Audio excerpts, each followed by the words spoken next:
ce des films donc?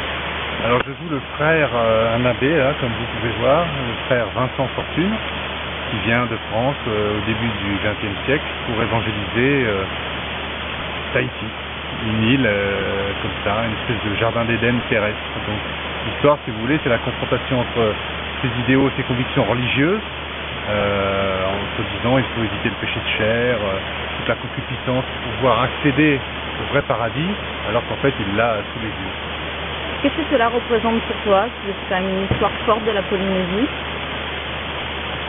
Pour moi, c'est plus une fable, cette histoire. C'est vrai que ça raconte l'histoire de la Polynésie et de Tahiti, mais c'est plus une fable. Ça raconte l'histoire des convictions religieuses, de l'ascétisme, d'une certaine forme aussi d'imposer sa foi, ses convictions à des gens qui n'en ont pas besoin et qui vivent pleinement et avec grand plaisir la nourriture, le péché de chair, le sexe, toutes ces choses-là, qu'ils le vivent sans arrière-pensée ni vice.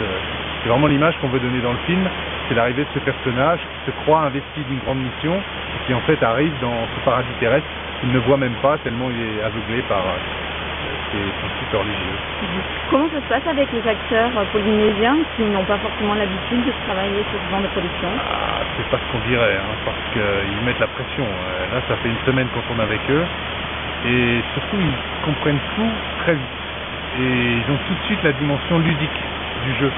C'est-à-dire qu'ils jouent une fois, on peut reprendre 10 fois, c'est pareil, ils inventent, ils sont à l'aise, et puis, bon alors c'est des rôles qui leur correspondent un petit peu, mais c'est des rôles qui sont basés sur la plaisir physique, l'invitation de l'autre au plaisir, tout ça, parce que ce sont un peu les tentateurs dans l'histoire. Donc les Polynésiens sont des acteurs nés? Des tentateurs. Quelles sont les difficultés que vous rencontrez sur ce tournage, au fond de la vallée?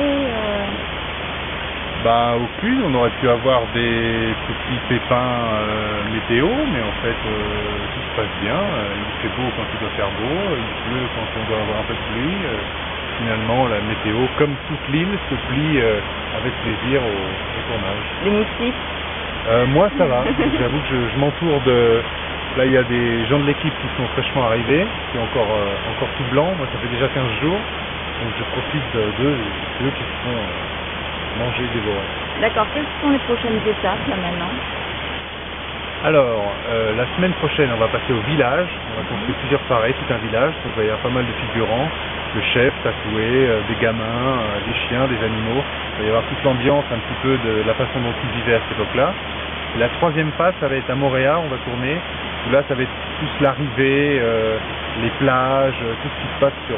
Il y a un autre abbé, il y a son supérieur qui arrive, et il y a plein de scènes sur les plages aussi de sacrifices, de rites, et beaucoup aussi d'amusement, de jeux, il y a des courses de pirogues. Voilà.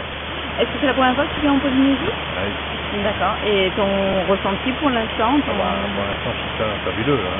J'ai hâte de voir Montréal dans 15 jours, et puis de parcourir un petit peu l'île le week-end, parce que la semaine, on a des journées plutôt chargées. D'accord. Merci beaucoup. Ouais, merci beaucoup.